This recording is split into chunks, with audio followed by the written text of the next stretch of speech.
नमो भगवते वासुदेवाय नमः। हरे कृष्णा श्री शिवाय नमस्तुभ्यम। प्रिय भक्तजनों, आप सभी का स्वागत है। आप सभी को त्रयोदशी की हार्दिक शुभकामनाएं। और आज त्रयोदशी तिथि है और आज ही के दिन सोम प्रदोष व्रत किया जाएगा। सोमवार को होने के कारण इसे सोम प्रदोष व्रत भी कहा जाता है। प्रिय भक्तजनों, आज हम इस वीडियो में सोम प्रदोष व्रत की कथा श्रवण करेंगे। सोम प्रदोष व्रत पूजा कथा में बताया गया है कि सोमवार के दिन जब त्रयोदशी तिथि लगती है तो इसे सोम प्रदोष व्रत कहा जाता है। धार्मिक मान्यताओं के अनुसार शिवजी को सोम प्रदोष व्रत करने वाले भक्त अति प्रिय होते हैं। इस व्रत को रखकर जो व्रती प्रदोष काल में शिवजी की पूजा और कथा करते हैं, उनकी विपदा शिवजी हर लेते हैं। सोम प्रदोष व्रत का सभी प्रदोष व्रतों में सबसे अधिक महत्व बताया जाता है। धार्मिक मान्यताओं के अनुसार प्रत्येक माह की त्रयोदशी तिथि में सायंकाल को प्रदोष व्रत का पूजन किया जाता है। मान्यता है कि प्रदोष के समय महादेव कैलाश पर्वत के रजत भवन में इस समय नृत्य करते हैं और सभी देवतागण उनके गुणों का गुणगान करते हैं। ऐसे में जो भी जातक यह व्रत करते हैं, भोलेनाथ की कृपा से उन्हें सभी मनोवांछित फलों की प्राप्ति होती है और उनकी सभी मनोकामनाएं पूर्ण होती हैं। मान्यता है कि जो भी भक्त सोमवार के दिन प्रदोष काल का व्रत करके भगवान शिव की पूजा करते हैं, उनके पाप शिव जी नष्ट करते हैं और शिव भक्ति को प्राप्त कर भक्तों में उत्तम स्थान और सुख की प्राप्ति करते हैं, जैसा कि सोम प्रदोष की व्रत कथा में बताया जाता है। तो आइए भक्तजनों, श्रवण करते हैं सोम प्रदोष की व्रत कथा। मैं सभी भक्तों से निवेदन करती हूँ कि कथा को पूर्ण श्रवण कीजिएगा, क्योंकि अधूरी कथा श्रवण करना शुभ नहीं माना जाता। इससे साधक मनोवांछित फलों से वंचित हो जाता है। तो प्रिय भक्तजनों, आप सभी भोले शंकर का ध्यान करते हुए भक्तिपूर्ण भाव से कथा को पूर्ण श्रवण कीजिएगा। तो आइए भक्तजनों, चलते हैं कथा की ओर। कथा के अनुसार शास्त्रों में युधिष्ठिर, एक मिनट, इसने क्या लिखा? शुरू करते हैं। हमारे शास्त्रों में त्रयोदशी के दिन रखे जाने वाले व्रत का विशेष महत्व बताया गया है। सोमवार को आने वाले व्रत को सोम प्रदोष कहा जाता है। सोमवार का दिन भगवान भोले शंकर को समर्पित होता है और त्रयोदशी के दिन प्रदोष काल में भगवान शिव और माता पार्वती की पूजा की जाती है। त्रयोदशी तथा सोमवार का दिन साथ आने पर इसका महत्व और भी अधिक हो जाता है। सोमवार की त्रयोदशी के दिन पूरी श्रद्धा और विधि विधान से व्रत करने से जीवन में आ रही कठिनाइयों से मुक्ति मिलती है और मनुष्य के सभी कार्य सफल रूप से पूर्ण हो जाते हैं। स्कंद पुराण के अनुसार सूत जी कहते हैं, विदर्भ देश में सत्यरथ नाम से प्रसिद्ध एक राजा थे। वे धर्म पूर्वक राज्य करते हुए अपनी प्रजा का पालन करते थे।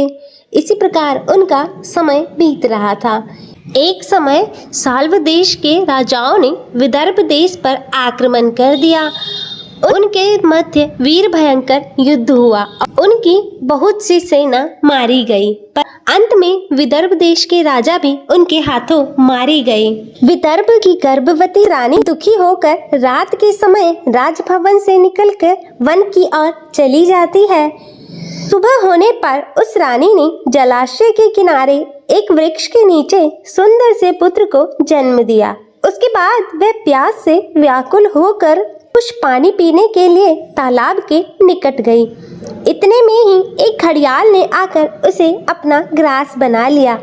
अब वह बालक पैदा होते ही बिना माता पिता के अनाथ हो गया। जब वह नवजात शिशु वृक्ष के नीचे पड़ा हुआ जोर जोर से रो रहा था, उसी समय भगवान भोलेनाथ की कृपा से वहां पर एक उमा नाम की ब्राह्मणी पहुंची। वह अपने 1 वर्ष के बालक शुचिव्रत को गोद में लिए हुए थी। वह ब्राह्मण बहुत ही गरीब और विधवा थी। वह भीख मांगकर अपना गुजारा करती थी। उस बालक को रोते हुए देखकर उसने मन ही मन सोचा, अरे यह तो बड़ी ही हैरानी की बात है कि नवजात शिशु जिसकी अभी तक नाल भी नहीं घटी है यहाँ पर पड़ा हुआ है और इसकी माता न जाने कहाँ चली गई है। जब वह ब्राह्मणी सोच में डूब गई और उसी समय वहाँ एक सन्यासी उतरे जो ऐसे जान पड़ते थे मानो शिव शंकर भगवान हो। उन श्रेष्ठ भिक्षु ने उन स्त्री से कहा कि हे ब्राह्मणी, तुम इस बालक की रक्षा करो, इससे तुम्हें परम कल्याण की प्राप्ति होगी।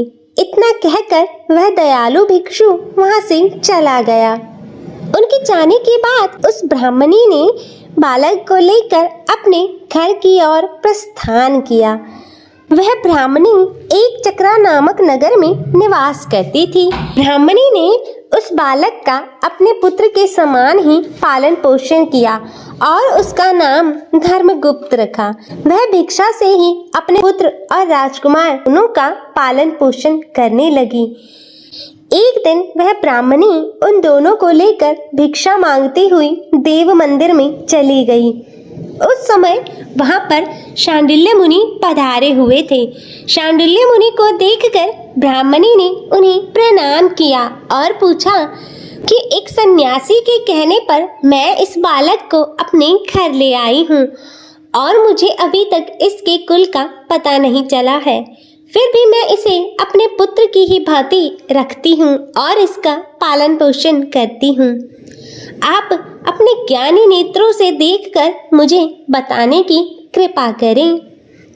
यह बालक किस कुल में उत्पन्न हुआ है और इसके माता पिता कौन है?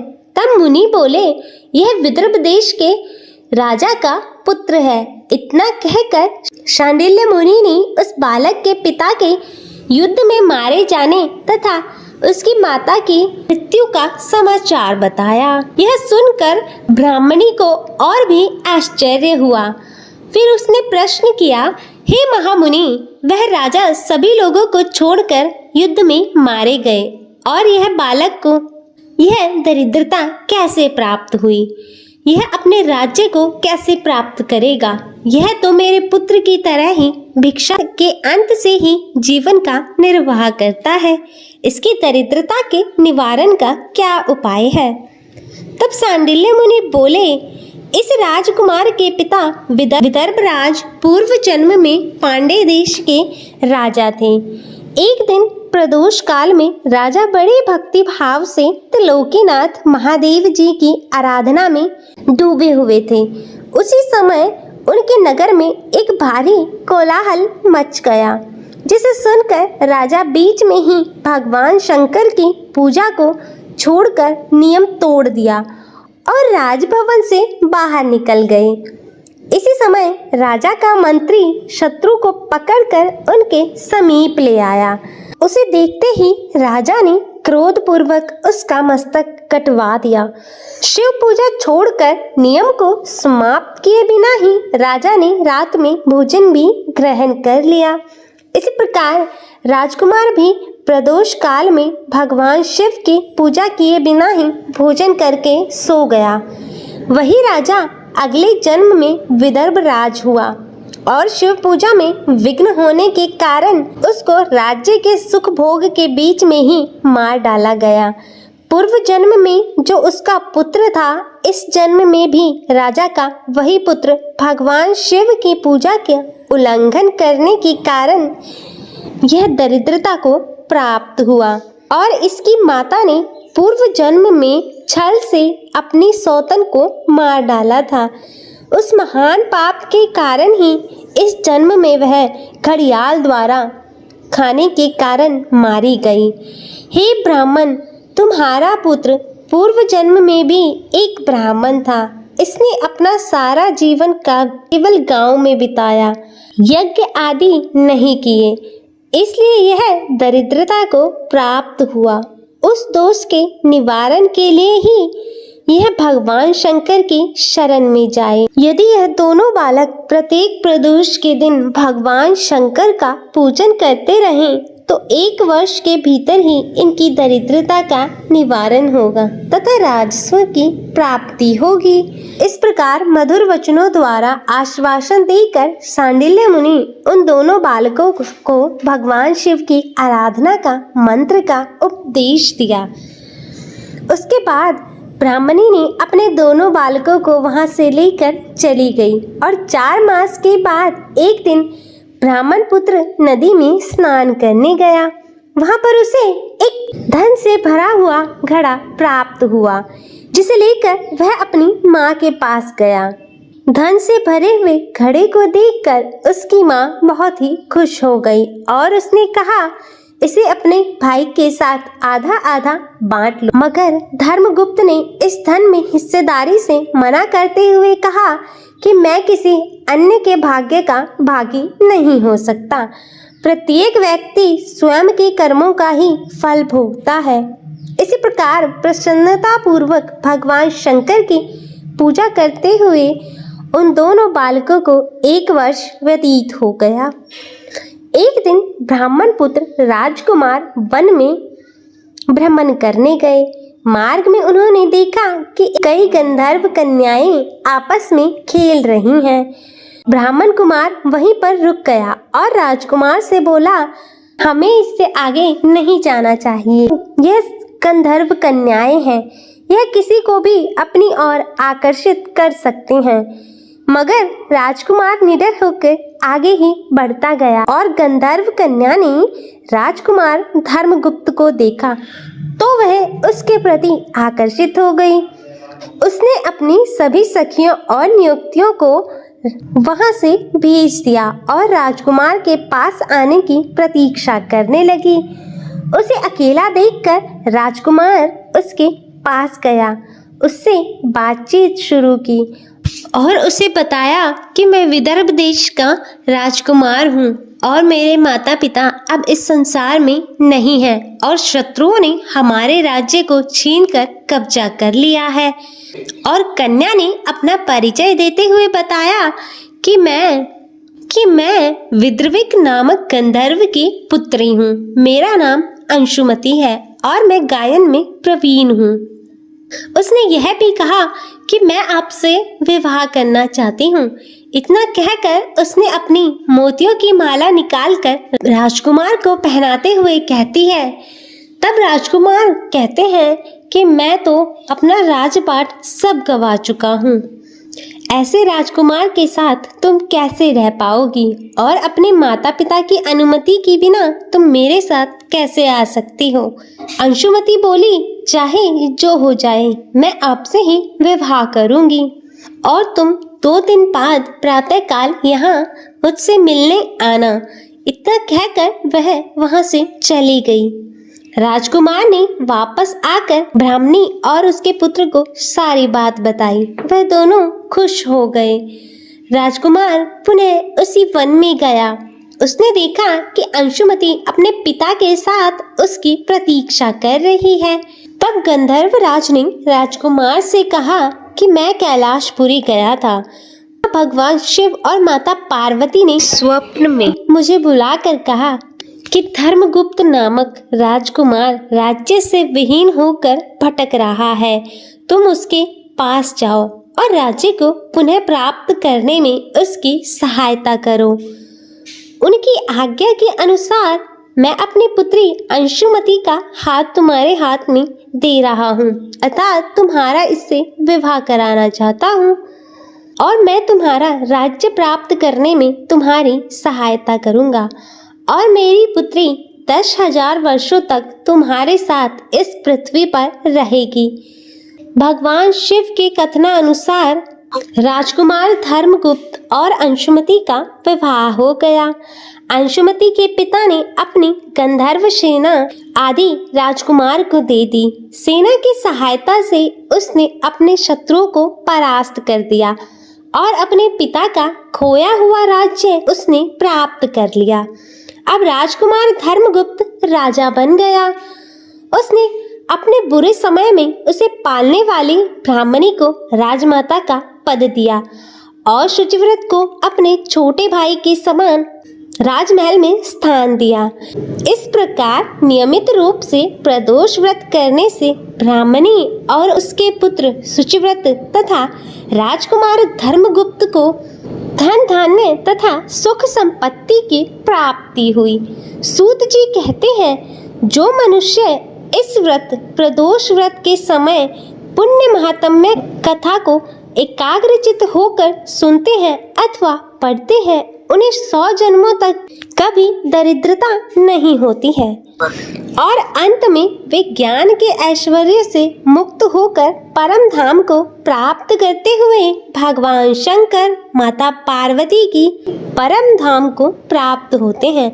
बोलो श्री शंकर भगवान की जय, माता पार्वती की जय।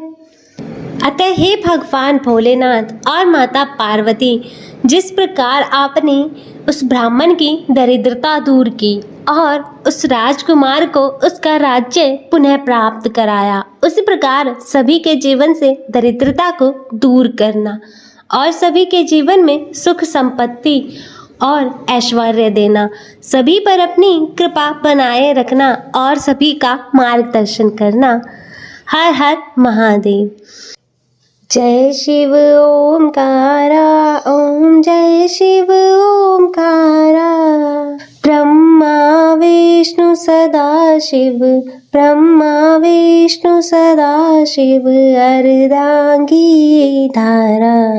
ओम जय शिव ओमकारा। एकानन चतुरानन पंचानन राजे, ओ भोले पंचानन राजे। हंसानन गरुड़ासन, हंसानन गरुड़ासन, वृषवाहन साजे। ओम जय शिव ओमकारा। 2 भुज 4 चतुर्भुज 10 भुज अति सोहे, हो भोले 10 भुज अति सोहे। त्रिगुणी रूप निरखता, त्रिगुणी रूप निरखता, त्रिभुवन जन मोहे। ओम जय शिव ओमकारा। अक्षमाला वनमाला रुंडमाला धारी, ओ बोले रुंडमाला धारी। चंदन मृग मद सोहे, चंदन मृग मद सोहे, भाले शशिधारी। ओम जय शिव ओमकारा। श्वेतांबर पीतांबर बागंबर अंगे, हो बोले बागंबर अंगे। सनकादिक गरुणादिक, सनकादिक गरुणादिक, भूतादिक संगे। ओम जय शिव ओमकारा। कर के मध्य कमंडलु चक्र त्रिशूल धरता, हो स्वामी चक्र त्रिशूल धरता। जग करता जग भरता, जग करता जग भरता, जग संहार करता। ओम जय शिव ओमकारा। ब्रह्मा विष्णु सदा शिव, जानत अविवेका, हो भोले जानत विवेका। प्रणवाक्षर के मध्य, प्रणवाक्षर के मध्य, ये तीनों एका।